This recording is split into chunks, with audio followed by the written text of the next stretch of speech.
Hello, my name is Michelle Dykes and I am the clarinet professor at William Carey University. I will be playing for you the middle school all-state audition material from page 55, number 21.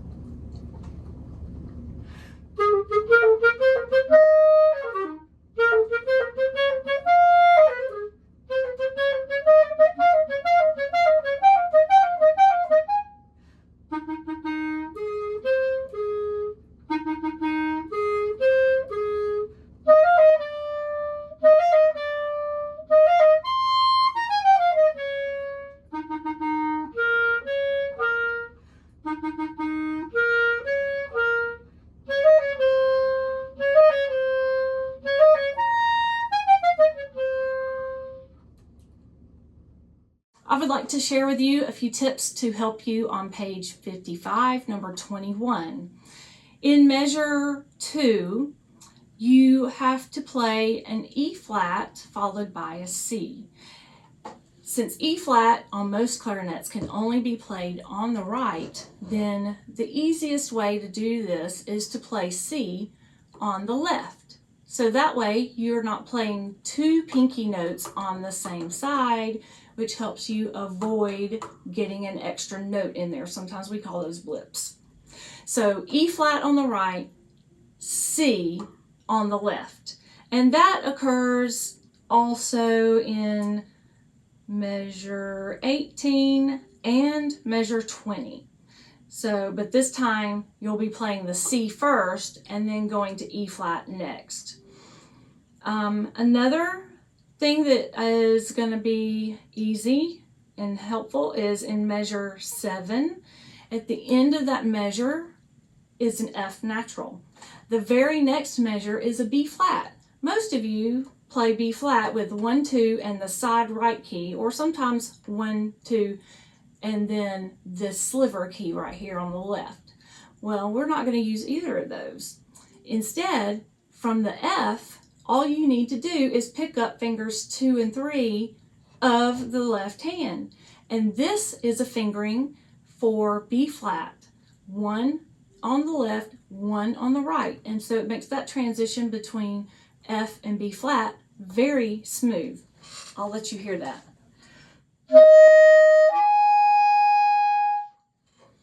And then the last thing I want to mention is in measure 16, when you go to that high D above the staff, fingers 2, 3, 1, make sure that you put down the E flat key if your D is a little bit under the pitch. It will help raise it and bring it in tune. All right, thank you. Hello, my name is Michelle Dykes. I am the clarinet professor at William Carey University in Hattiesburg, Mississippi. I will be playing for you the middle school all-state audition material from page 28, number 9.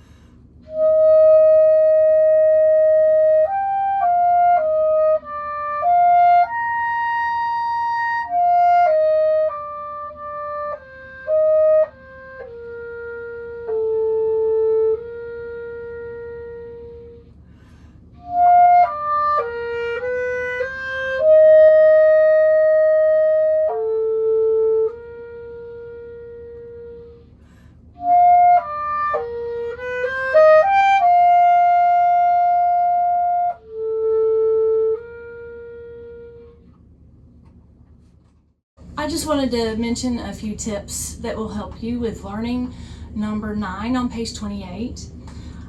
Looking at measure 7, beat 3 is a C, beat 4 is a B natural. The next measure, it lands on a C. My suggestion is to play the C with the right pinky, add the left pinky for B. Don't take up the pinky from C, just leave it there. And then pick up the left pinky again for C. So there you only have one finger moving. So it's C, B, C. Don't forget your thumb and register key. And when you get to the end of measure 8, you'll play C on the right again, so G, E, C, and the first note in measure 9 is a C sharp. It's on the left outside key, and you don't have to pick up your C pinky again, so it can be just easy to leave the pinky down. So C, C sharp, and then pick them both up for D. In measure 11, you have the same sequence of notes as you did in measure 9. I hope this helps.